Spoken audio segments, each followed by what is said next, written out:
Okay, guys, welcome to another episode, part of Badass Media Production, Season 4. Now, in this episode, I'm going to do an entirely original cast for Metal Gear Solid, the movie.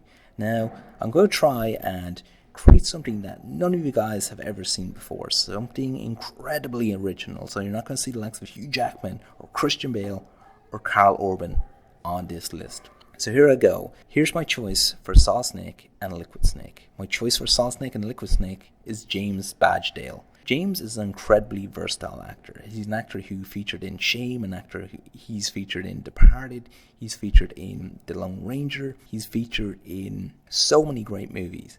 He's also played a lot of soldiers in the past, and that's what I wanted. An actor who's played kind of a soldier, and he himself has played a soldier quite a few times. He's played a soldier in World War Z, he's played a soldier in 13 Hours, he's played a soldier in the Pacific. Even if you look at his character in World War Z, he looks remarkably like Big Boss. Also, he's played a villainous character, and like I said, I wanted an actor to play both Solid Snake and Liquid Snake. He played a villainous character in Iron Man 3, and it shows you that he can play both good and evil very well, and that's what I wanted, an actor who could portray both Solid Snake and Liquid Snake, an actor who could play a very convincing soldier, and James can do that.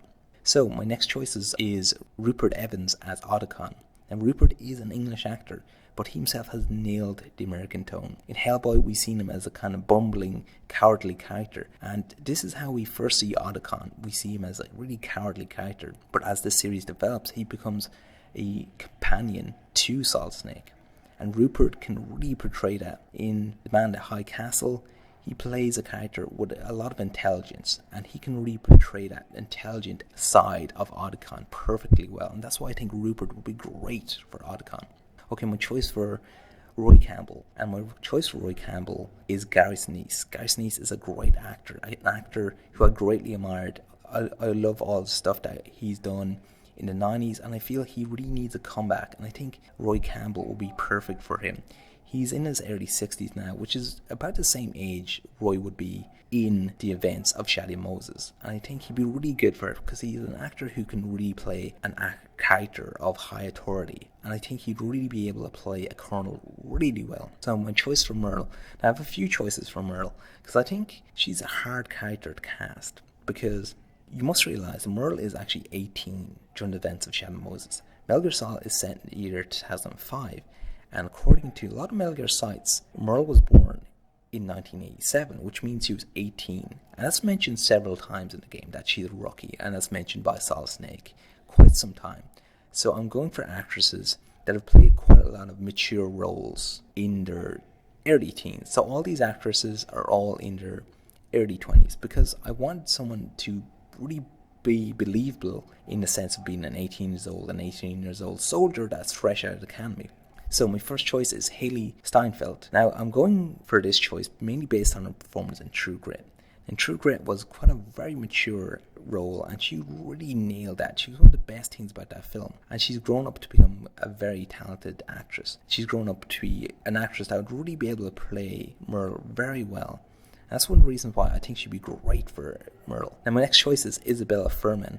Isabella Fuhrman, once again, similar to Hailee, she's played a lot of mature roles in her early career, and one of her more mature roles, of course, was from The Orphan, in which she really dealt with a lot of darker material, and her portrayal in Hunger Games shows that she can play kind of a ruthless and fearless character as well. And these are two of the reasons why I think she'd be great for the role as Merle. Now my next choice is Ella Purnell. Now she herself is an English actress, but she's a very talented English actress, and she's done a lot of films in different genres, thrillers and dramas, and fantasies, and she's really good at that, and I think she'd be really good as Merle as well. And my last choice is Ivana Picaro. I mainly know her from Pan's Labyrinth, but from that film alone, it shows you how much of a talented actress she was in that film. She was absolutely brilliant in that film, because in that film, it really showed a lot.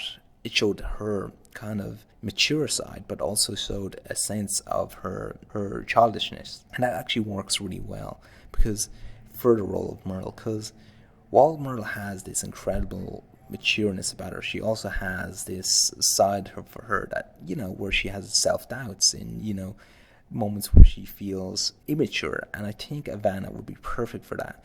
And Ivana has grown up to become a very talented actress, and an actress who'd be great for the role of Myrtle. Okay, my choices for the villains, here we go. And my first choice is going to be Michael Wincott for Revolver Ocelot. Now, Michael Wincott, it was one of my favourite actors in the 90s. He played a lot of great 90s villains. He himself is an actor who sounds remarkably like Ocelot without actually having to sound like an imitation. That's why I think he'd be great for Ocelot, because his vocals, his dialect, the way he speaks, it sounds so much like Revolver Ocelot. He's also in his 50s or so, which is perfect for Ocelot, because if they wanted to do sequels, of course, Michael Wincott could still, play the character and still play a lot of the physicality of Ocelot as well, which is really important, I think. Okay, so my choice for Psycho Mantis is Toby Kelp.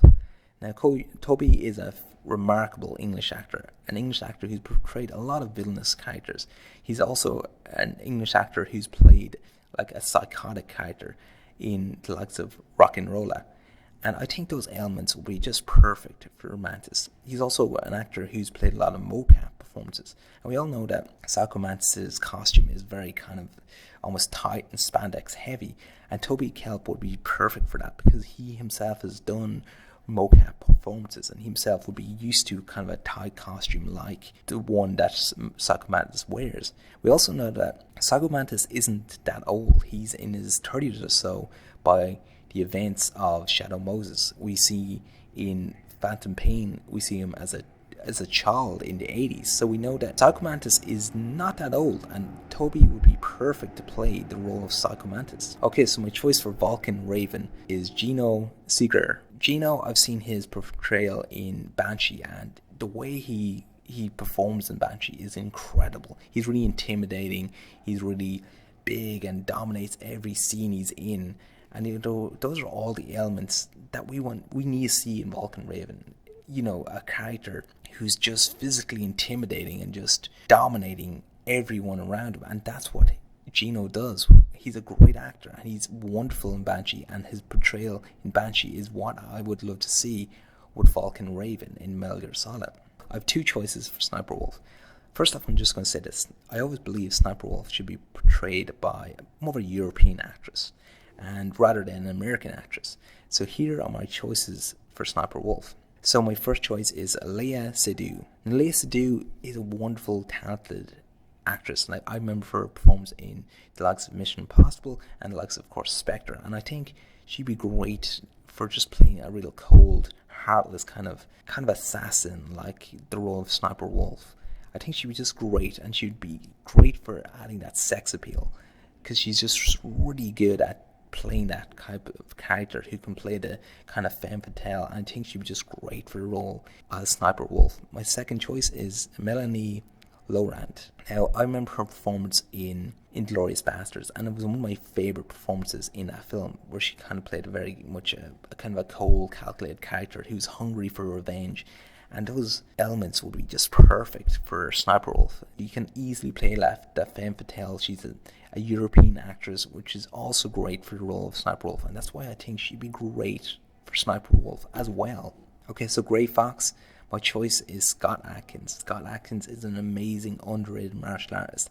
And he'd be just great for portraying just all of Grey Fox's skill set. He'd be just amazing for that. He's a really underrated action star, and I think he'd be really in his element playing Grey Fox. Plus, he's played ninjas in the past. He's studied ninjutsu. He'd be perfect for the role as Grey Fox. My choice for Naomi Hunter is Alexa Davalos, and she herself is of course the lead actress in the band High Castle, and she herself plays a very intelligent young woman, and a young woman who's hell-bent on solving a mystery, a woman who's strong and caring. And these are the elements that we all see in Naomi Hunter. She's a very much a intelligent character, very caring character, a character who really thinks about human beings and life itself, and I think Alexa would be perfect for that. Also, she has got a remarkable resemblance to Naomi as well, which really does help. Okay, so for the Darba Chief, I'm going for Tom Barry. Now, once again, this is more of a stronger resemblance rather than anything else. I remember Tom Barry from his performance in Cold Case. I think he'd be really good for the choice of the Darba Chief in Metal Gear Solid. Okay, so I have two choices for Mei Ling. Now, my first choice is Jessica Henwick from Iron Fist. I think she'd be great for that. For her performance in Iron Fist shows that she can really play off actors, and she can kind of create a kind of flirtatious relationship between a performer, and she's really good at that. She's also incredibly versatile actress, an actress who can really play into any performance that she gets her hands on, and I think she'd be really good for the role of Mei Ling. My next choice for Mei Ling is Christina Chung. Christina Chung is an English actress and a really talented English actress who's played quite a lot of sci-fi roles. I think she's got a remarkable, strong resemblance to Mei Ling in the Metal Gear Solid franchise. My last choice is Alan Arkin as Kenneth Baker. Once again, this is mainly because of a strong resemblance between the character, but I also think Alan can really portray kind of a really intelligent and smart character like Kenneth Baker. And those are my choices for a Metal Gear Solid movie, entirely original cast. Hope you enjoyed it. Comment if you like some of the choices, and if you don't, definitely comment on that too. Put up your own choices and who you'd like to see in a Metal Gear Solid movie. Thanks for watching, and subscribe to the channel if you like what you see.